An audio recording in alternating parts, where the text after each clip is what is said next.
Hello and welcome to the Chaos Tournament podcast. I am Fetch, and with me today is Neko, Hey everyone. and a new face in the place of Kuma. We've got Gavin. Hey everyone, so happy to be here and excited to talk about the top 16. Yeah, as you mentioned, talking about top 16, we're going to be doing our Treasure 6 tournament breakdown. And I'm not going to... So... Yeah, let's not beat around the bush. Yeah, this is going to be a little bit different than our normal breakdowns for a very major reason that I'm sure a lot of people have heard about. There were two, I'll say for legal purposes, alleged cheaters in the top 16. Mm-hmm.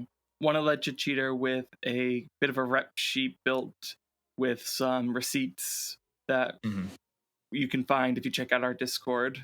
Yeah, and unfortunately, two of them made it into the top 16, so it's probably going to mess around with some numbers, some stats for some people who really deserve those spots. But nonetheless, I think we want to showcase the decks that did perform and, highlight those good players. Yeah.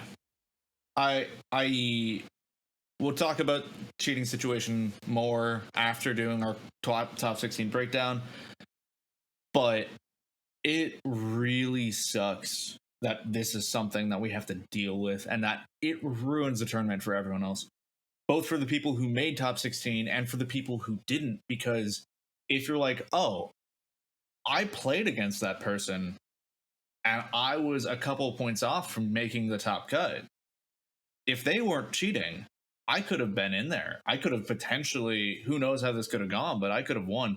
Or for the people who were playing against them in top 16, it's just like, cheating ruins it for literally everyone. And the fact that that's something we have to deal with, oh man.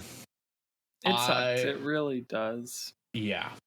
I think it goes into the point where we as players really need to start making sure, we're watching our opponents. It's hard when you're on a camera and you're looking at three different perspectives and different angles, but make sure that you're getting the proper cuts, doing the 1, 2, 3s, making sure that, you're keeping track of the cards in hand. One doesn't slip in there somehow, making sure that the bottom card is being moved, the top card's being moved while they shuffle. And that's so hard to do when you're already in this strenuous tournament thing. Make sure you just record your games. And then if you have any sort of, worry about it, review the game. And then, us judges, we're all here to make the game better. Nobody wants this kind of toxicity in our format. So, I think it just shows that it's our job as players to make sure we keep the training grounds as clean as possible. And I think it behooves us to call out these alleged cheaters so the community kind of knows who they are in case you weren't there for the tournament, if you happen upon them in any sort of other server, so you can know what to look out for. Yeah. So we have Derek Owens.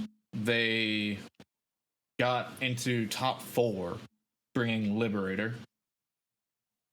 And there's multiple pieces of evidence throughout multiple events. There's a league, Mox Masters, and then this tournament having heavy indication, I'll say, just so that we're not doing any technical slander here, that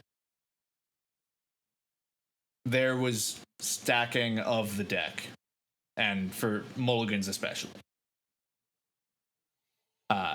And we'll, as I said, we'll talk about the cheating more and the specifics of how they cheated so you can look out for it. But that was one of the things. And then Big TP, a Najeela player who I know there are some people that completely heartbroken by this, because Big TP, close with Memo, was basically tutored and coached by Memo. And I believe this is the first time they cheated, and they did admit to cheating, and I believe it was round 3, round 5, and the top 16. Yeah, bummer. Heartbreaking. Yeah, I think it's another thing for us to remember that hopefully that these repercussions are enough. There's no need to continue to slander or attack these people as players. We're all human, but you get what you deserve, and Mhm. hopefully we don't see him back for a while. But if they reform, I would love to see more people. A lifetime ban is always a thing that's on Yeah. on people's minds, and I think having harsh punishments is good. Um, I'm just excited to make sure that the community learns from this and continues to grow and get better. So hopefully, on a lighter note, let's talk about some top 16 decks, huh? Let's talk about some Yeah. good pilots. Absolutely. Yeah. There were some really good games this tournament too, so be good conversations. Honestly, this tournament, I think, from a spectator point of view, was probably one of the best that we've had. The games were amazing, and as we said, some really good pilots outside of the less fortunate things to talk about. My mind, one of my favorite ones that I got to watch was in semifinals when Satellite was kind of taking over the game versus Ian, and oh my goodness, I can't remember, but they were playing Blue Farm, and it Mhm. was, I mean, it was just a super amazing game, being able to show off so many different styles of decks and some really good politicking. I mean, the semis was just, it was phenomenal. If you guys haven't been able to watch that one, please check that one out.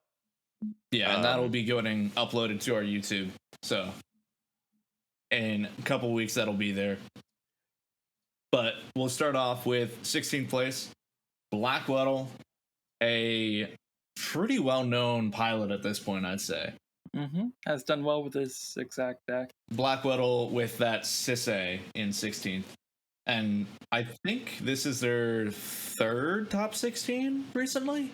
I could be wrong about that, though. Did they not win a tournament? I remember, or at least top 4. I think they've had a good success like that. Yeah. They've definitely had some top performances. I forget the exact details, but this is not their first rodeo. Yeah, I mean, to say just being like an absolute toolbox of a deck is just so cool. Being able to find whatever piece you want. I mean, you're in 5 colors. You get to play all the best cards. You get to find whatever you need at any time. I mean, it's just so sweet to see how a pilot like that can really just consistently perform when you know that it has the answers for all the other decks. And it highlights the skill level of the player a lot. Mm-hmm. Though as a Sisay player, I have to say, Sisay does not play all the best cards. Sisay plays the cards that are weird. And this list, at least this version of it, is all aboard that legendary train. You got your Walker packages, your legendary creatures. Like, this is a classic Sisay list. Yeah, that's true. And what I mean by best cards, I guess you're absolutely right. You're going to find like these weird stacks pieces that can come out of anywhere, like Yasharn or Elish Nord, and then your cool combo pieces like Ashaya. Just being a legendary creature you can get out of anywhere is awesome. It is so cool. Yeah, a lot more attention has been brought to Sisay since really Comedian first brought it, and then a lot of other players had seen top performances with it. But yeah, Sisay at this point, really cool deck that a lot of people are actually starting to respect and beginning to learn the combos on. That's the surprise factor with Sisay, though. You're never gonna know exactly what deck you're gonna get with it. There's some turbo options. There's this, which is not really stacks pieces, but mid-range value. Yeah, I think one of the other cool things that I saw in gameplay is that Grafdigger's Cage hits your creatures but not planeswalkers, and that's a super cool thing to play around because it seems like more and more decks are running Grafdigger's Cage. I mean, anything that has any of this mid-range to control style like Tivit is just throwing it in there. Niv Mizzet throwing it in there, and being able to know that you can play around that card is just so cool. Yeah, absolutely agree. But you just mentioned Tivit. In 15th place, we've got Temujin once again. This dude legit went from out of nowhere winning a tournament to consistently getting top 16s. Like, congrats for that. Like, showing it's not just a fluke. Showing, yeah, I'm actually a good pilot. I can actually go and hang there with the big boys consistently. That's just huge. And a very similar list that was brought last time too, the Languish that I know we spoke about, just giving that -4/-4, wiping basically the whole board except for your Tivit, killing the Croms, just really good. Super crazy. Never would have expected to see something like this. alongside with Toxic Deluge, just being able to pay 4 or 5 is awesome. I think the addition of all of these whatever it's called, dang. The One Ring, the cards from the Lord of the Rings set, like Lotho, just putting in Oh so yeah. much work, along with the Lotho, One yep. Ring, giving you so much time, so much card advantage into the grindy games that all of these games kind of tend to go towards. Just really grindy, muddy. Just you have to fight your way through. I mean, it's we didn't see anyone turbo off until the finals. I felt like. Mhm. Yeah, we Mhm. are right now in a very grindy, not like hard mid range, but a very grindy meta.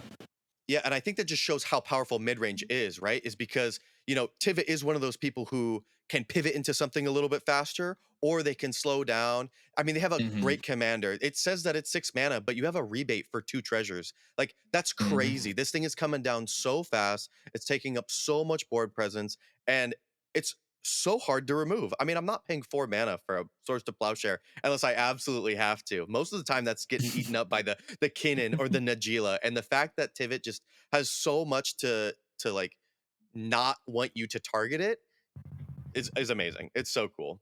Mhm. And the meta really is a benefit to Tivit because Tivit, you say it's 6 mana, but you get the rebate, but it's still that initial upfront cost of 6. So you have to be able to Yeah, get there and still develop and Hmm. still be able to keep up with everyone else. So that's true. And I think it being in Esper colors actually does just such a good job.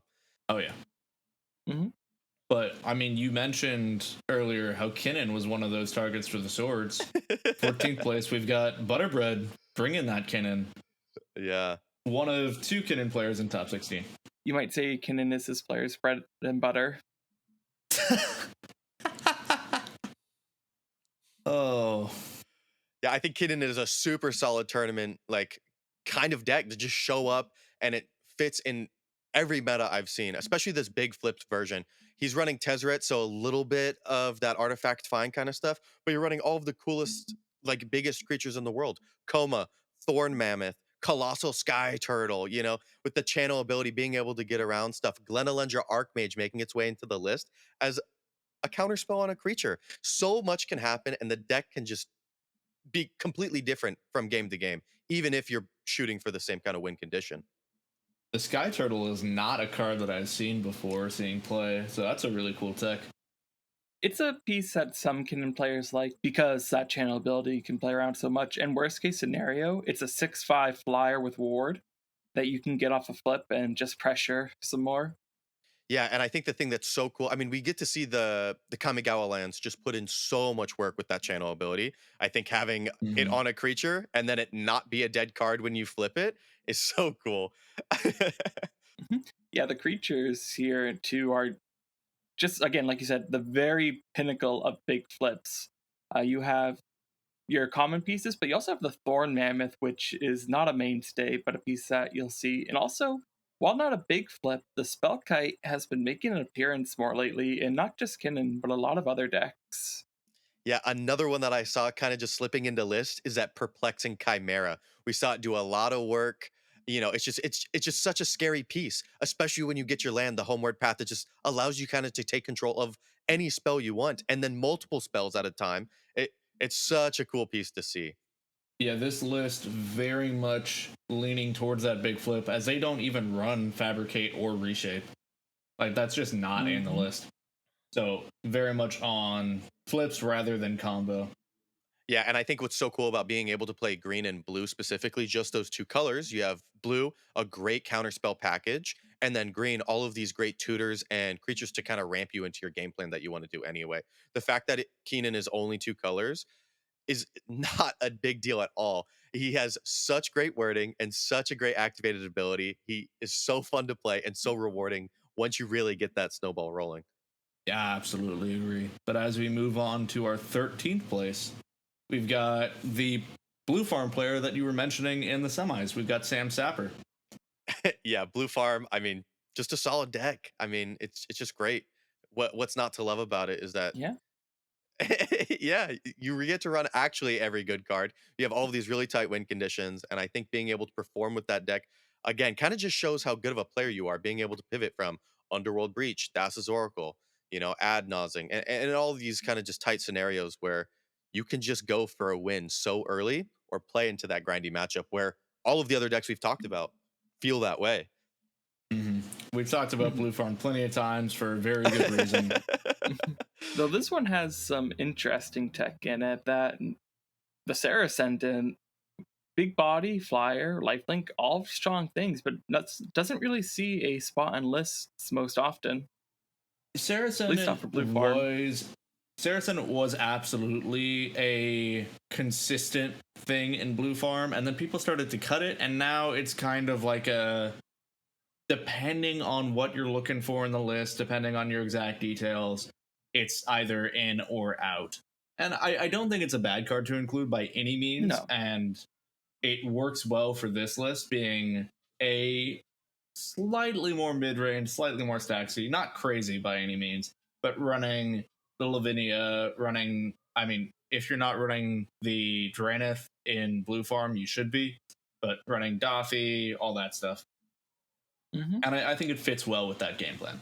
You also have to think about Oh, how yeah, good for of a sure. blocker it is for Tivit, right? I mean, Tivit is this 6/6 body, and a 1 mana 6/6 is just like, come on, attack me, brother. Like, let's go. I think it's just such a good piece if you know that you're going to be playing against a lot of these Tivits. Yeah, it's an interesting tech for that, yeah. Yeah. But we've been talking about these very meta decks. In 12th, we've got a very meta player, but not a very meta deck. Comedian bringing Is It a Pirate?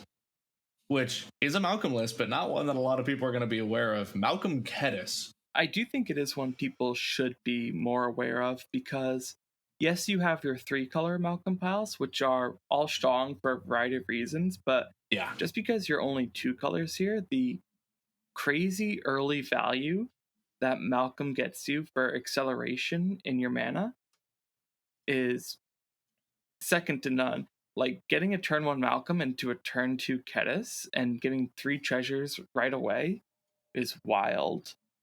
And having access to your best combo pieces, plus the ability to play Niv with Curiosity, it's once you draw the pieces, it's over. Like you have so much mana to play everything that you want to do that you have no trouble paying the cost to assemble whatever combo you can get. It's funny you mentioned the Niv Mizzet because this feels like a pseudo Niv Mizzet kind of deck. What I love this Is It style where you play control and then you have lots of big treasure outputs like Dockside Extortionist. But when you play Malcolm Kedis, all of these colored pips that are usually so hard to hit in this Is It style deck are just so easy to hit. I mean, this deck is running Nezahal and Consecrated Sphinx. I mean, these are some big bodies that you can just accelerate into, like you said, way earlier than any just blue red deck should be able to, and so consistently.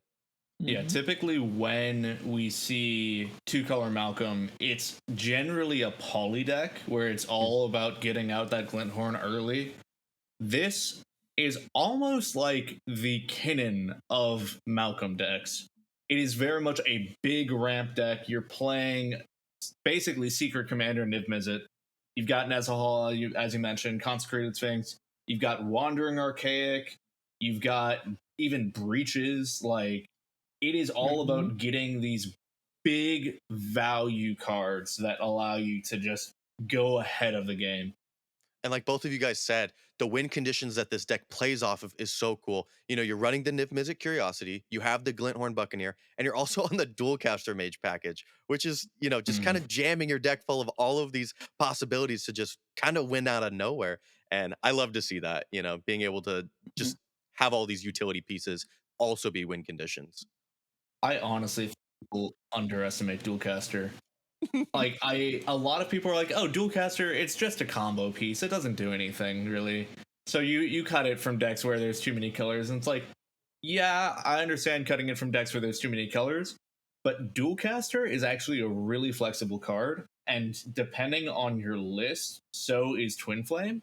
Like being able to copy your Docksides or copy uh even sometimes like Consecrated Sphinx in this deck or Right. Wandering Mhm. Archaic even for turns where you're like, oh, I'm gonna go off this turn. If you try and stop me, you're gonna feed me a ton.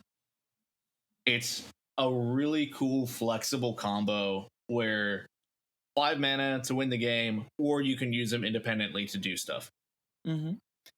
And for a deck like this, you kind of need the higher density of win cons and the higher amount of card advantage because you don't have the card draw in the command zone and you sacrifice the third color in either really black or green to be able to tutor up your combos. So being able to play the Nezal Hall, the Niv, the Preordained, the Ponder, so you can assemble the pieces is really important for a deck like this. Well, and you mentioned tutors. So Ian, because of the lack to black or green, run some interesting cards that work as tutors. Running Drift of Phantasm, which is a transmute card, transmutes for 3.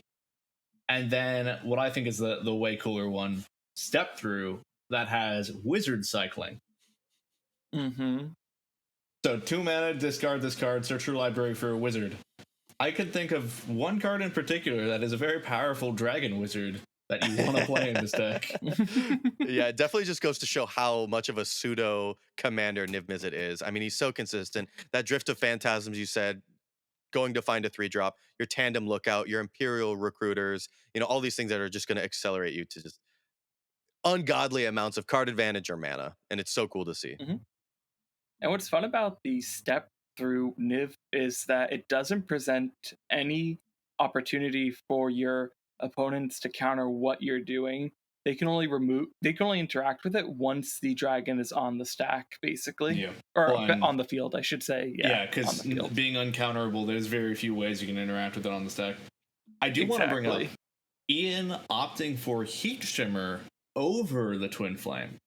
I think partially because of that Drifted Phantasms, and partially because Heat Shimmer, you don't have to just copy your own stuff, you can copy other people's too. Mm-hmm. I would say that's a bigger reason for sure. I don't think Malcolm Kedis is going to overtake any other Malcolm list, but if you're looking for something interesting and different, it might be the place to go. I think it deserves to stand, if not next to him, just a half step down from the other Malcolm lists. I'd give it a full step, but yeah, it's definitely still. Okay. It's I think I'm also on the full Malcolm. Step. Yeah.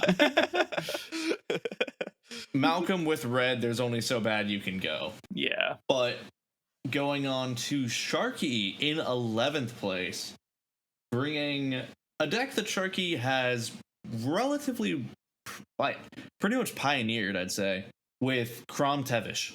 I don't know if he's pioneered it, but he's definitely had the most success with it that I've seen. Yeah, he wasn't the first one to bring it, but he's one of the most consistent performers with it, for sure. For sure. He won another TKS tournament with basically the same list and had a spree where he went like top 16, top 4, won a tournament like back to back, basically. Mm-hmm. Yeah, I think Crom Tevesh is an amazing deck. Crom Tevesh, I mean, you're in Grixis colors. You get to play all of the best kind of win conditions that are really tight, closed packages. But then you get to run, Displacer Kitten. So you're getting just so much fun value out of your commander. And again, Tevesh just being kind of a win condition if nobody deals with it is awesome. I think this deck is so cool.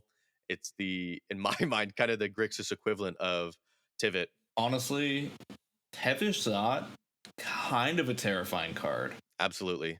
Especially when you're playing against cards or commanders that have just such crazy abilities. Like, if you get a Tivit, you're making all of these treasures, you're making all of these clues. I mean, it's a 6/6 body. It's so hard to come back from something like that. Yeah, right now the most common decks that I play are Korvold and Atraxa. And both of those are like, oh, no. If that ult goes off, we lose the game. Yeah, and you also have to think about how it steals 1-card win conditions. All of the Keenans, all of the Najilas, your Kenriths who are trying to combo off with that commander. You've just played an amazing stacks piece. Now they just don't get to play them. They've lost the resource. And I think that's something that's a little underestimated. I think once upon a time that was the case, but like you were saying, Fetch, your commanders are Korvold and Atraxa, and one thing they share is they can swing into Tevesh pretty safely. And I think with the higher amount of creatures in this meta right now, ulting Tevesh isn't the reality that it once was. Tevesh still offers a crazy amount of card advantage and value there, but there's enough creatures that can keep it under control pretty safely right now, in my opinion. Yeah, and I think that's so cool because those creatures are swinging at your Tevesh. You get to save a little bit of life. Your Adnaz gets a little bit Mm-hmm. better. These cards get just a little bit better. So if they do prioritize the Tevesh over your own life total, hey, that's a win-win in my book. Yeah, it is. Plus, Crom's not a bad blocker either. Yeah. Right.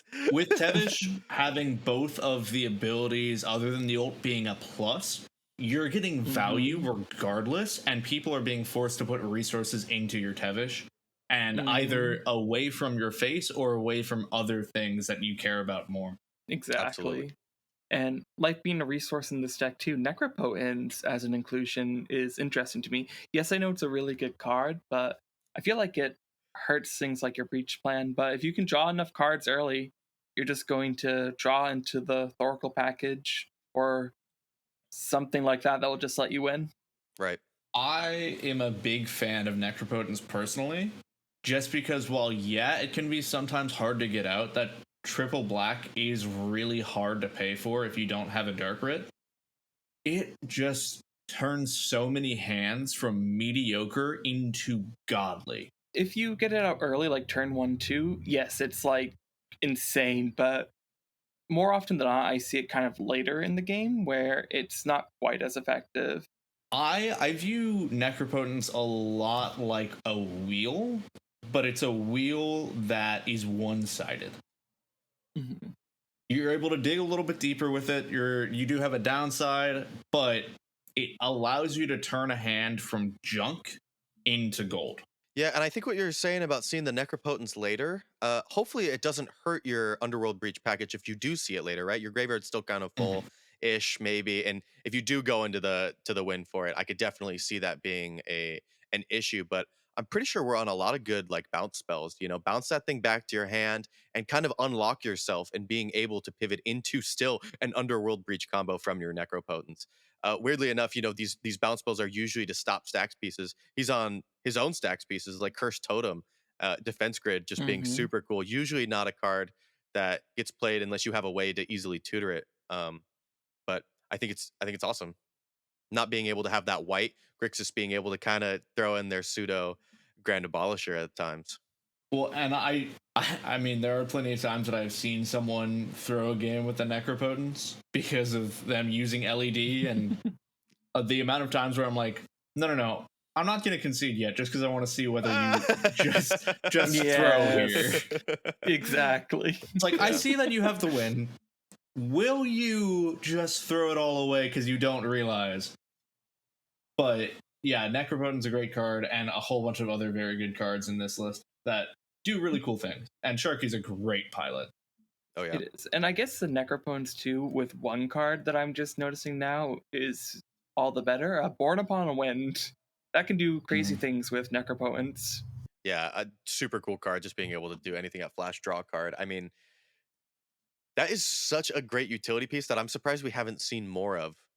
And I'm so surprised that this is like the first time that I've seen it in a list like this. It's a pretty steep cost. That 2 mana is very relevant, but it does enable you to do a lot of things.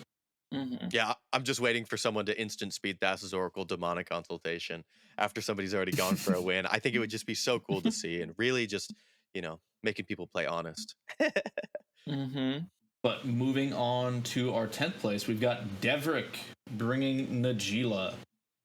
Fringe 5 colors, the name of the deck, and I think that's hilarious. I love Najila. I think it is a super good deck. Again, another one of these 5-color decks that gets to do its game plan. Plays a lot of the best cards, but then a lot of these just kind of wild ones like Samut. First strike, vigilance, haste. Whenever a creature you control deals combat damage to a player, if entered battlefield this turn, draw a card. Man, dude, that's crazy. That's Solid's crazy with Najila. disgusting in Najila. Right. Mhm. And I think it's so cool to see that, they get to play this 5-color pile with their own game plan in mind. And Najila is just so consistent. I mean, it's one of those commanders that just benefits from Jeweled Lotus better than any other. It's awesome. Yeah. Nothing crazy with that list. Running both Adnaz and the One Ring as you should be. Honestly, good player, good list. Well done, Devrick. Yeah, amazing job. 9th place, we've got Young Scipio on the ROG side. Young, very top player. I think they took a bit of a step back, if I recall correctly, for a little bit, but back and bringing that Rogsai not on the hyper wheel focus, like not running the Narset, not running the Notion Thief, but a just very turbo, very consistent deck. Yeah, Mhm. and I think that's what's so cool about Rock Size, that you can kind of build it how you want. If you want to play that more mid-range style, like Krom Tevesh, you can do that and utilize your commanders in a certain way. I think going this full on, turbo is what Rog Side players just love and dream about. Just these really quick games. An interesting exclusion from the deck is Mount Doom. Mount Doom, you need a legendary artifact, and Silas is a legendary artifact. So something that I'm curious Mount Doom to is see in the why he list. didn't. Oh, it is in the list. Oh my goodness! Thank Mount Doom goodness. is So in the then, list. even better, right? It's this artifact creature that is just going to be able to pop off whenever you need it to, and it's pretty sweet. It's good. Yeah. I also want to bring up they not only are on Final Fortune as is standard, but also Last Chance and Warrior's Oath, and Mm. they are even running Curse Totem. Curse Totem and Conqueror's Flail, which I don't know if Conqueror's Flail is a standard Rogsai. No, it is not. You Yeah. run Defense Grid, but the Conqueror's Flail is not a standard thing. I love Mhm. that piece. I mean, it's so cool. Like, I didn't even know what it was until I saw this list. As long as it's attached to a creature, your opponents can't cast spells during your turn. Like, what? Again, what Grixis deck being able to have a Grand Abolisher effect is so amazing. Mm-hmm. Mm-hmm. 4 mana is a bit steep though, but Yeah. Yeah, I think being 4 mana being kind of steep in my mind is almost always doable, because there's a lot of times where I go for like a demonic tutor into just Grand Abolisher, which is 4 mana. And this is even less pip intensive at just being 4 colorless. Your commander is free, so you're probably just slapping it on him. I love that piece. I love it. I think it's so cool. Skipping over our 8th place, we move on to 7th with one of 2 Kenrith decks. Both our 6th and 7th place are Kenrith. 7th place being brought by PTD, 6th place being brought by Just Ice, who is returning from winning and getting another top performance. mm-hmm. Kenrith, again, just an amazing 5-color commander, being able to utilize all of the best cards that they want to run, and then some super fun stuff like Deadeye Navigator. They're running like Keenan combos. There's Emil combos. I love Kenrith and the flexibility that commander offers at every stage of the game. Super, super awesome. And these are 2 very different Kenrith lists. Very true. Yes. Starting with PTDs, we have a much more focused mid-range list. It looks like you have the Teferi Displacer in package, Spellseeker, Phyrexian Metamorph, Luris to try to generate those kind of infinite mana to funnel into your commander. Deadeye, as mentioned. You've got the Emil Dockside combo, which Emil Dockside's insane in Kenrith. Right. It's just very bounce heavy. Mm-hmm. Yeah, PTD off Skirk Prospector, and Just Ice is on the Skirk Prospector. So another one of those just kind of goblin dockside combos. And PTD not being an Adnaz deck. Yes. Yeah, super true. Being able to go into those higher CMCs like the Deadeye Navigators, and yeah, I love that. Mm-hmm. As opposed to Just Ice is much more turbo focused, much more Adnaz, Mnemonic Betrayal focused, and like you said, has the Skirk Prospector, has the Dark Ritual, has the Final Fortune pieces.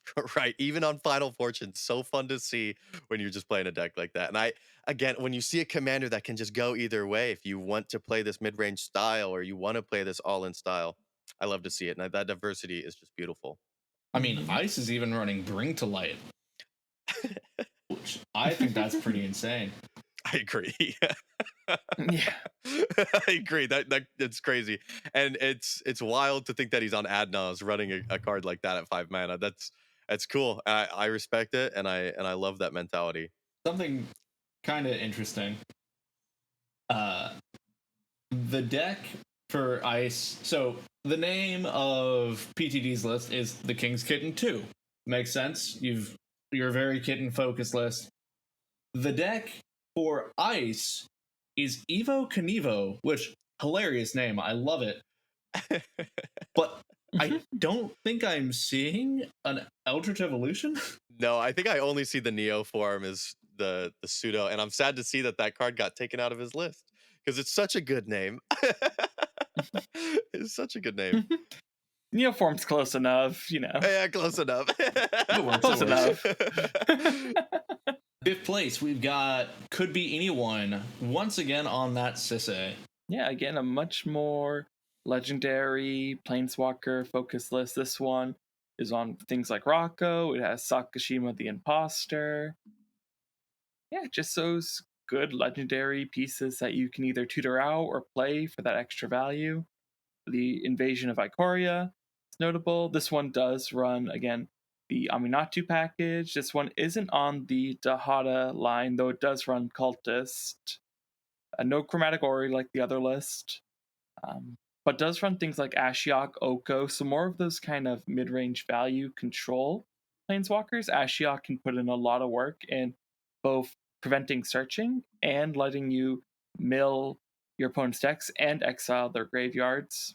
Najila, or not Najila, wrong 5 colors. Sisse, a deck that, while has a lot of flexibility to it, you do have more or less a core that is cemented, and that is shown between the two of these players.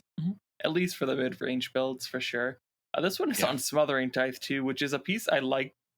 Makes sense for Sisse, but I've never gotten to see really do work consistently. Yeah, Esika, God of the Tree. What a crazy card to be thrown in there. I love it. All of your dudes turn into dorks, and again, that kind of color management is awesome. It's really cool. But I think it's time. We finally made it to our final 4. And in 4th place, we have a cheater. Alleged cheater. Mm-hmm. I think it sucks. A whole lot needs to be said. It's a cool colorless deck. Unfortunately, it got maybe not the best rap in this tournament, but I think we should move on and talk about cheaters after. Yeah, I would love to talk about this weird deck, but I just gotta say, you can make almost any deck look good when you get to choose what cards you have in your hand. Mm-hmm. And I'm just gonna leave it at that. I'm sorry to any Liberator fans, and I'm sorry to any fans of Derek, but it's when you cheat, that's what happens. You bring shame to not only your name, but the name of the deck that you're playing. Mm-hmm.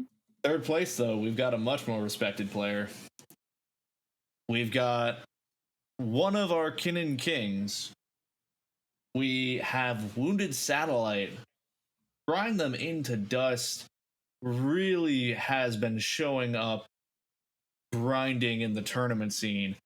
I don't know when the last time Wounded Satellite missed top 16 for us was, but he is a consistent performer. Mm-hmm. For the last 3 or 4 events in there for sure. If not more. I think the namesake of the deck just goes to prove not only the mentality of the deck, but the mentality of the player. I mean, he is the definition of a grinder, man. And I think there is no other deck that suits him better. I mean, grind him into the dust as far as, playing into that late game. But I think it's just a mentality thing. And it's so cool to see how well he pilots this. Again, Keenan just being a monster in this meta, being able to just live in stacks and then, be really fast and slow down the games when you need to. Yeah, I think it's awesome.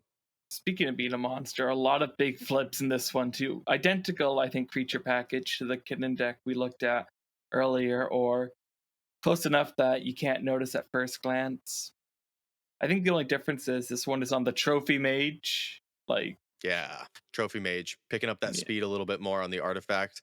Also running Karn, the Great Creator, just a cool stacks piece, kind of maybe removing some treasures from the game, and then if something of yours gets exiled, taking it back. I mean, a win condition that you might need. I think it's super, super amazing. Super consistent player, super consistent deck. I'm just looking forward to when Satellite eventually gets that win, because it's gonna happen. It's just a matter of time, and I want to be there for it. Yeah, absolutely. And he was close this tournament. He was very, very close. But second place, Freedom Waffle, bringing Dargo Thrasios, which is a deck that I love and that a lot of people need to respect more. Freedom Waffle, especially in the Mox Masters series, has been cleaning house there with this list. Yeah, he wrote a beautiful primer relatively recently, within the past week, I think. That is one of the most extensive primers I've ever seen. And I no one else I would want to write it other than Freedom Waffle. I mean, the amount of practice he has on this deck is amazing. And I think the way this deck plays is so cool. I mean, he's on Blasphemy Act. That won him, I believe, his game one. I mean, it's such a cool piece. That when was the last time It you've seen one is. of those? You know? And not only can you use Dargo to help you generate infinite mana, plus all the other infinite mana combos you get in this color so go into Thrasios, you also have the ability to neoform Dargo into something like the Tidespout Tyrant. I think it's into exactly the Tidespout Tyrant. It's but yeah. exactly what it's for. And it's so cool. Yes. Again, making you another loop, dumping into your Thrasios. I think it's so cool that the game plan that it sees in its mind, there's always a way to get there. No matter what if it's from a Neoform on your commander, or if it's from some crazy displacer kitten kind of stuff, or if it's from Keenan, or if it's from Dockside Loops, or it's awesome. I think it's really cool, and it's very straightforward. It is. You say it's very straightforward. I don't know about that. This deck I is think really complicated. Yeah, the game plan I think is there, but the routes that you can take and the things you can get around your opponents from are absolutely what make the pilot shine above the rest, because anyone can just be like looking for one specific pattern to get to your end game. This deck allows you to play in a multitude of patterns that are so hard to deal with, especially because if you're confident with their deck and they have no idea what you're doing, you're just doing some crazy stuff, you could just win out of nowhere. Yeah. Absolutely. Another cool card, Life's Legacy. When was the last time you saw that in a commander deck? Get rid of your Dargo, draw a bunch of cards. I mean, that is so cool.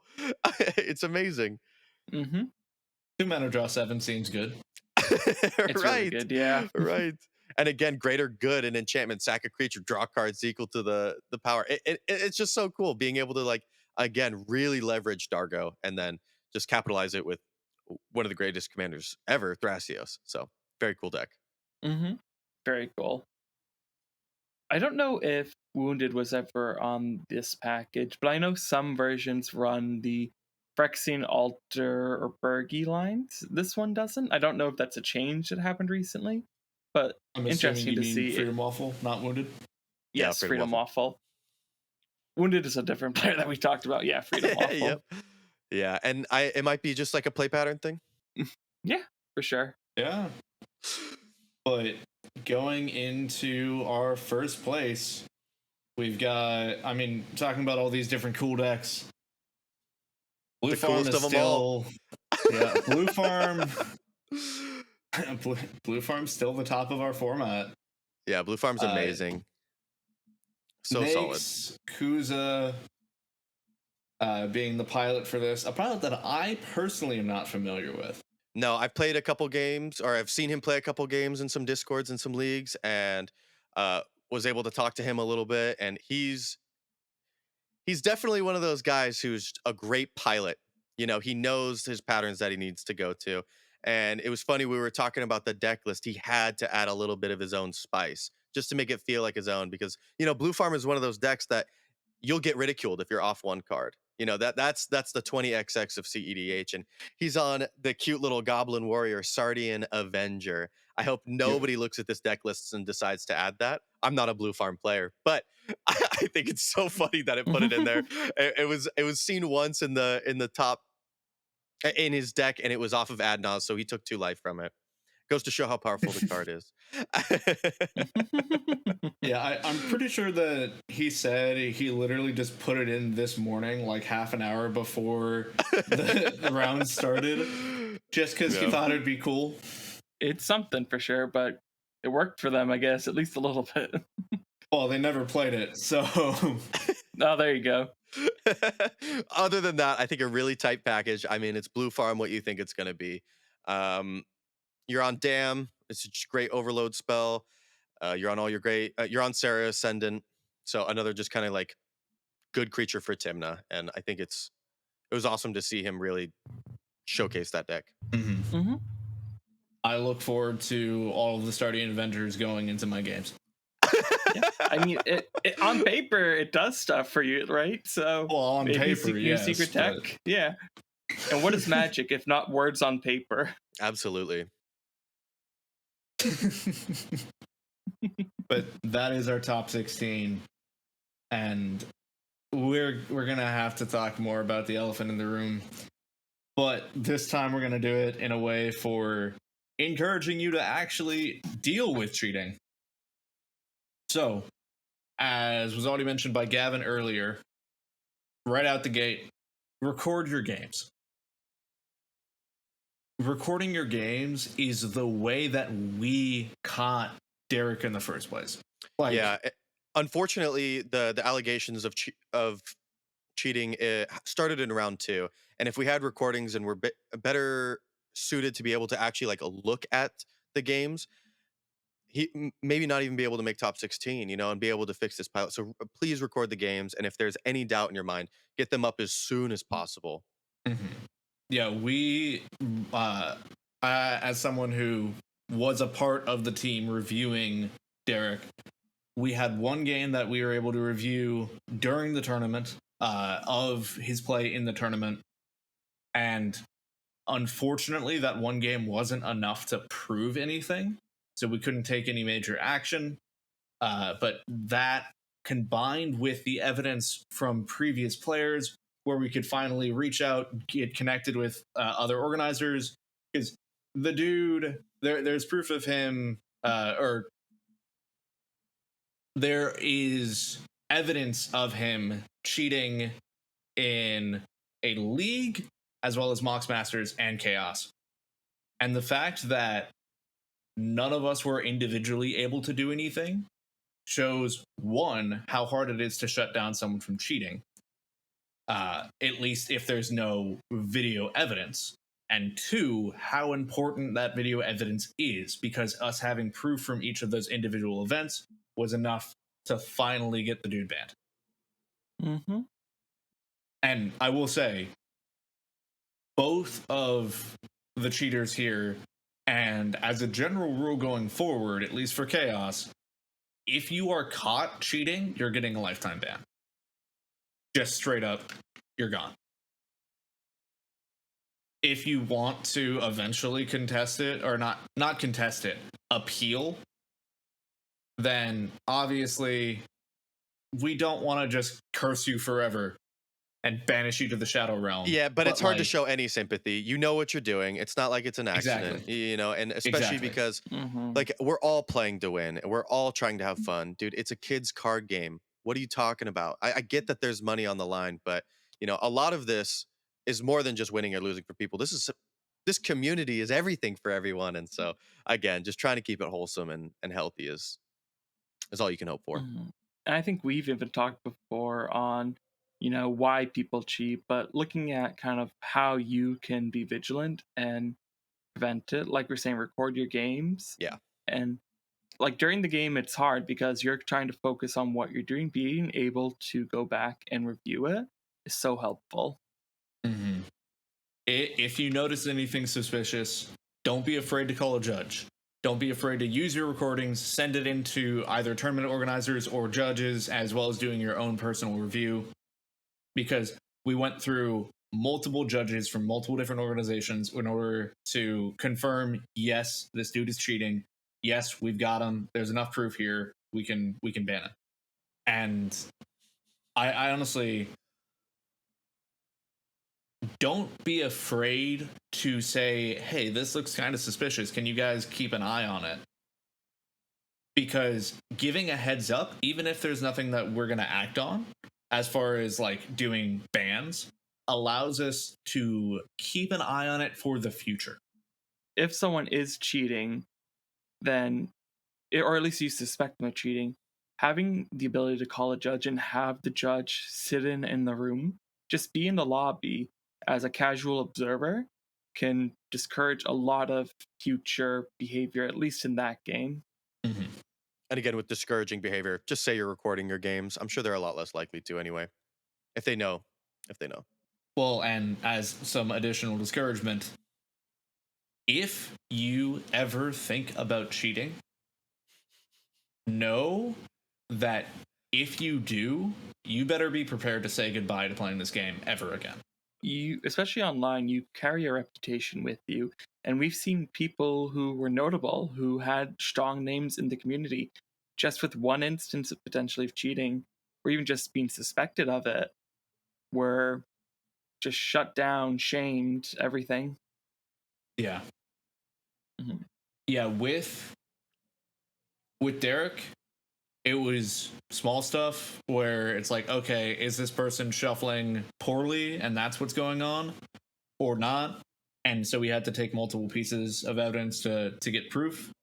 It's like the what they were doing was manipulating the bottom card of their deck.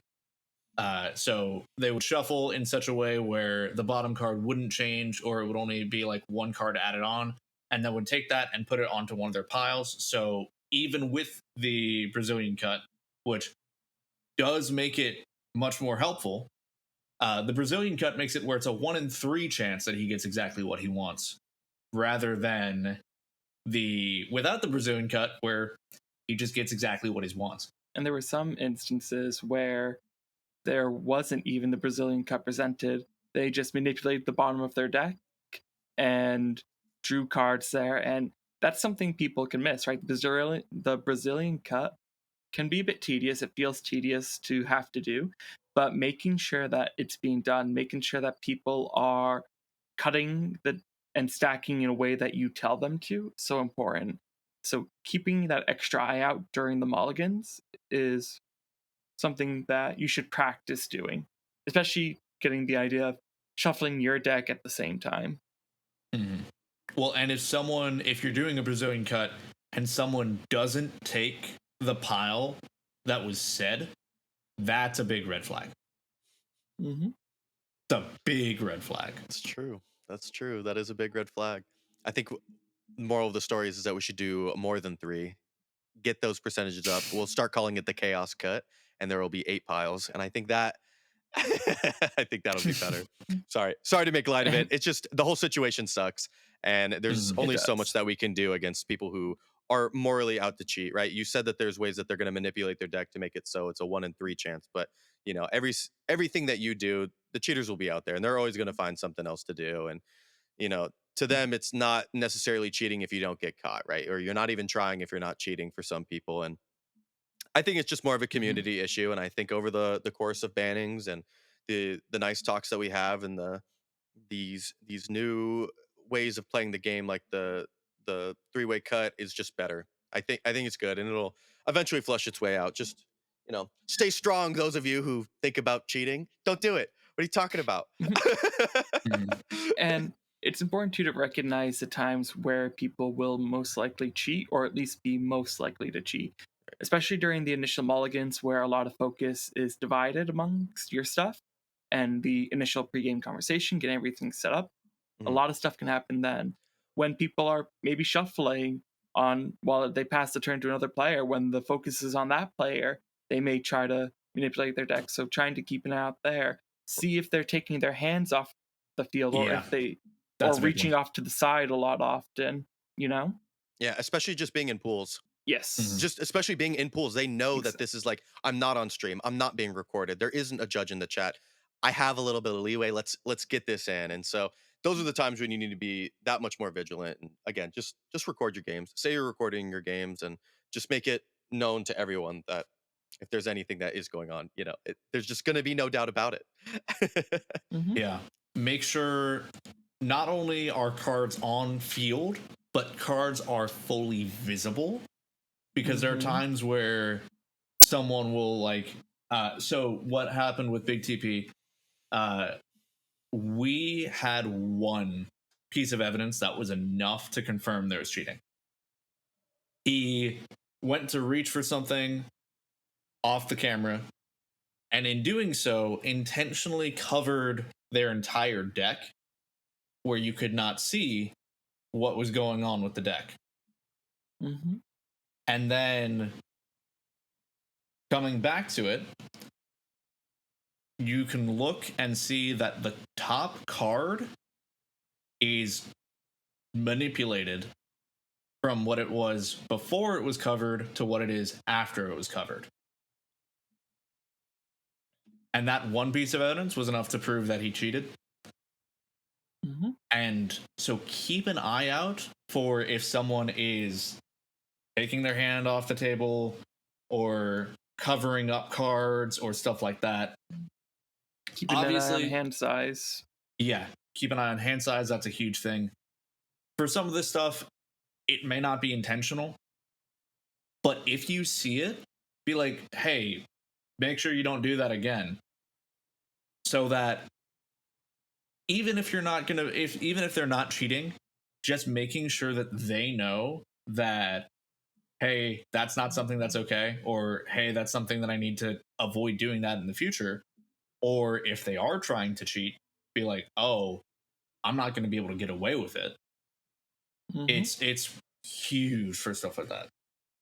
And it can be nerve-wracking too, because webcam can be tricky. And I know, especially when I first started, I was very much worried that just my jitters would look like I was trying to cheat. So also being mindful on how these things can help you so you aren't cheating. Another way you could do it too is have another webcam directed at you. I've seen a couple people do that where you can see their at least torsos and their hands at all times. Mm-hmm. So it can be nerve-wracking, but just take the precautions, do your best, recognize what you can do, recognize what you have to look for, and go from there. Yeah, and I think it's that thing where you just kind of like establish patterns where you don't even have to think, right? I don't even have to think about doing my Brazilian cut. It's just going to be something natural. Putting my hand on the table rather than putting it back into my hand to look at it are just practices that you'll get used to and something that you should just get consistent at, and then you'll know that you won't make mistakes or have anything of like accidental cheating or shuffling and accidentally leaving the bottom card of your library the same, or just being consistent, making good practices, and it'll all be Another okay. big thing too is your hand. Trying to be mindful of where your hand is and also making sure you're not bleeding. If you take your webcam where it's hanging above and just angle it slightly forward, that will do big things to make sure that you can keep your hand in view while not revealing the cards in it to your opponents. But enough of this serious stuff. Like I've been talking about cheating since the tournament. It's been a whole thing. But I think we move on to our unofficial, official off-meta champion of the tournament. We talked about how Ian bringing that Malcolm Kedis would be a solid option, but we already talked about Malcolm Kedis. So we looked a bit further down, and we went to the Dark Lord, specifically Sauron the Dark Lord, a deck by Brian Barton and Mono Blue Degen. I believe Mono Blue is the pilot that brought it. It's a Grixis mid-range list that does some interesting things. This deck is so cool. I mean, you're in Grixis, so you already have some of the best cards that you need for CEDH, right? You have your Thassa's Oracle lines and your Underworld Breach stuff. But what's really cool is these like weird cards that you get to run because you're running just such a crazy commander, right? I mean, 6 mana, you're amassing orcs. Whenever something dies, the ring's tempting you. Whenever the ring tempts you, you get to draw cards. Spiteful Banditry is a really cool card that gets to clear the board of your Tymnas and your Kinnons, allowing you to get some cool treasures to get your commander out that much faster. I think the deck's awesome. I think it's super solid, and being in those colors, you can't really go wrong. Yeah, I mean, it's nothing crazy, but you do run some interesting stuff like Shield Dread. You've got Karn, and they're also on Cladstone lines. Right. Also on Also on Born Upon a Wind too. Another one of those kind of like just went out of nowhere cards, which is so fun. And Cloudstone Curio being, obviously a great card with Dockside. I think there's a lot of cool ideas here, and I I agree. think that the deck, I think Sauron, it's Grixis, right? How bad can Grixis be? Right. That's Yeah. the kind of old saying. And I think that as this deck develops more and as more maybe some tweaks are made to it, it will also get a bit better. I do think it's an interesting option to run for Grixis, but I can see that it has a place somewhat. I mean, it's an off meta pick for a reason.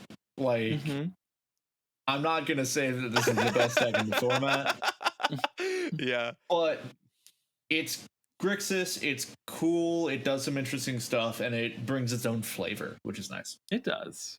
Other than that, I'd say as far as larger tournament things, one, there was a Corvold.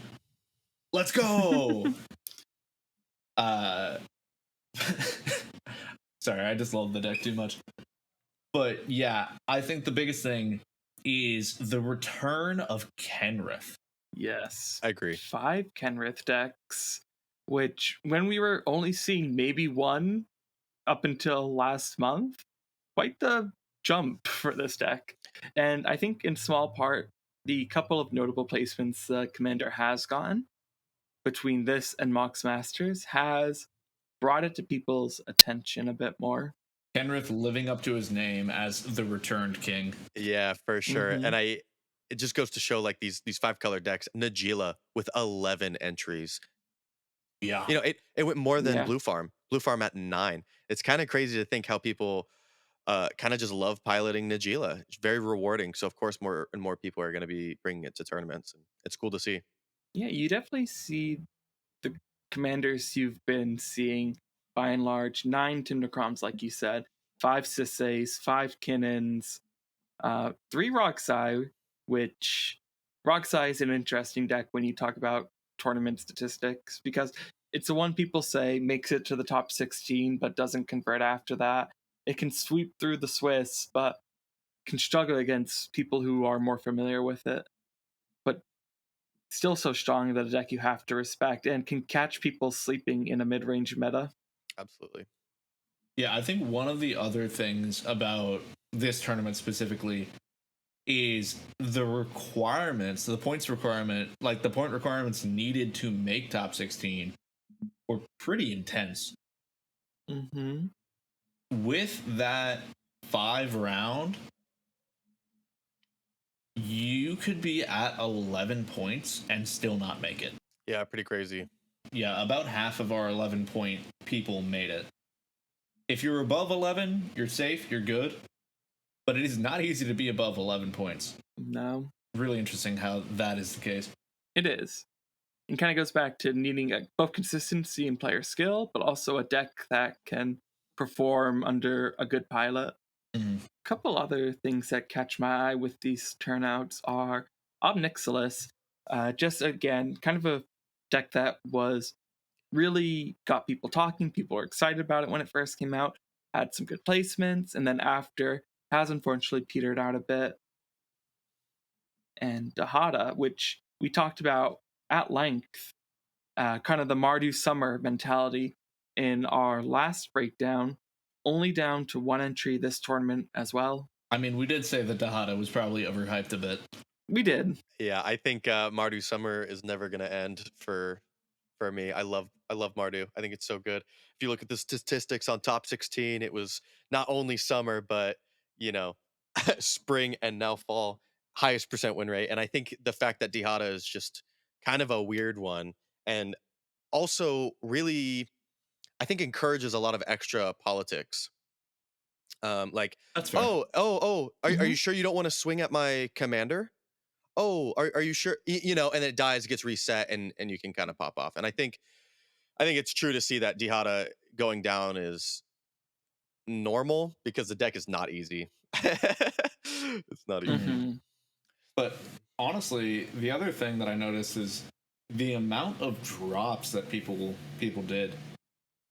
Basically, the number of pods that we had at the start of the tournament was double the number of pods we had at round 5 of Swiss. Yeah, I think it just goes to show the mental fortitude it takes to actually participate in a tournament. Like, I mean, 90-minute rounds, that's an hour and a half. There's going to be time from somebody Mhm. else's round. There's going to be a lot of people talking in your ears. There's a lot of people telling you this and that. And, being able to stay strong for 2 or 3 rounds is doable. But then again, 4, 5, man, I'm not even making it to top 16. Why am I playing? And I think that is a huge Mhm. skill that a lot of players underestimate. It's just the absolute mental stamina and fortitude it takes to get to these kind of tournaments.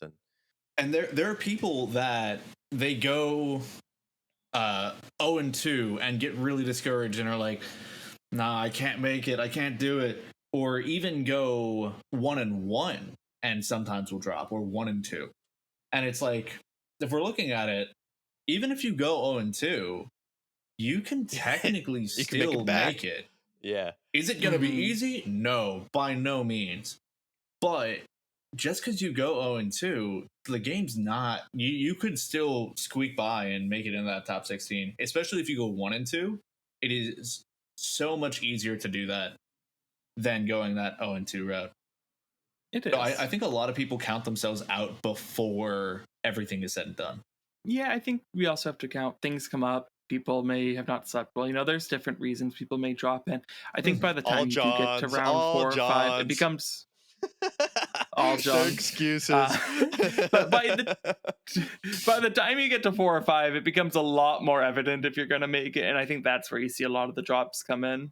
But I think as we're coming to the end of our podcast here, obviously one of the big topics was cheating, but Bedwed Dead doesn't quite work with cheaters. I mean, depends how you look at it. We're wedding someone and then we're betting someone. I mean, by definition. Fair enough, fair enough. But no, we decided to go for something a little bit more fun. And we talked about how Kenrith on the rise.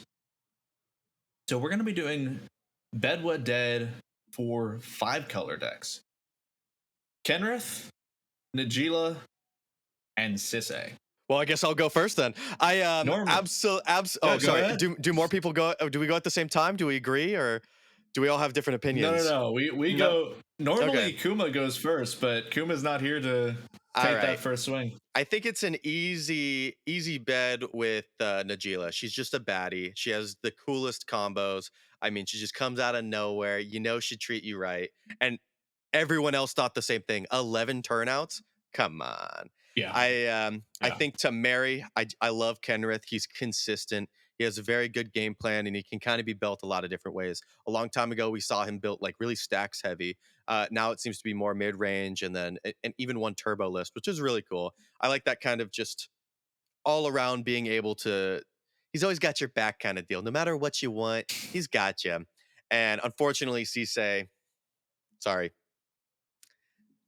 I love it, but she's dead. Yeah, I think I think that's me. I respect it. I do think having that, I'll say, variety in marriage is really important. Being able to play stacks or play turbo, depending on the week, I think that's very valuable in someone that you're committing to. That being said, I don't care. I'm not committing to Kenrith. I absolutely am going to be wedding Najila. She is so reliable. As you said, she's an absolute baddie. She has so many different ways she can combo off. You can still play her with that turbo. You have access to, I mean, all of these have access to all the good stuff. You're in 5-color. That's just kind of how it works. Yeah. But able to run all the good cards without having a reason not to, I think so valuable. And Najila, fantastic card. Kenrith, you're not even making the bed. Kenrith is dead. Ooh. I'm gonna stay lore accurate here. I know Sisay I think is also dead in the lore, but I don't care. Kenrith, we've got the new set coming out where Kenrith is dead, and guess what? I'm not gonna turn my back on the lore like that. And more accurately, I just think even though, yeah, you can build Kenrith in like 20 different ways and have it all be pretty solid, I'd rather have it where I can build it one way and have it be amazing than build it 20 ways and have it be okay. And Kenrith for Okay is me a little bit of an never- understatement, but I got you.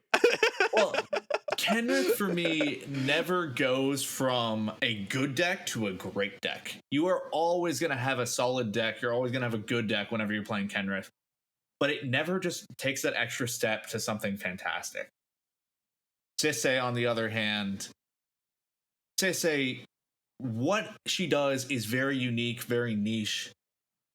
It's a 5-color deck where you aren't running just good stuff. You're running a bunch of really unique stuff to Sisay, but you're running a bunch of really unique stuff in a way that makes it fun and has an extra spice to it. And I think that's fantastic for someone to bed. Sisay's also pretty hot, not gonna lie. But So, Najeela. Let's go over. Najeela's a baddie. Najeela's a redhead. These are things we know. These are strengths that go for Najeela. big strengths. What is Najeela?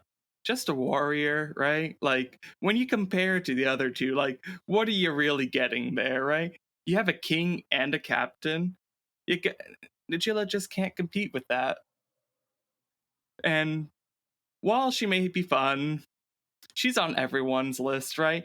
Like, she's public enemy number 1.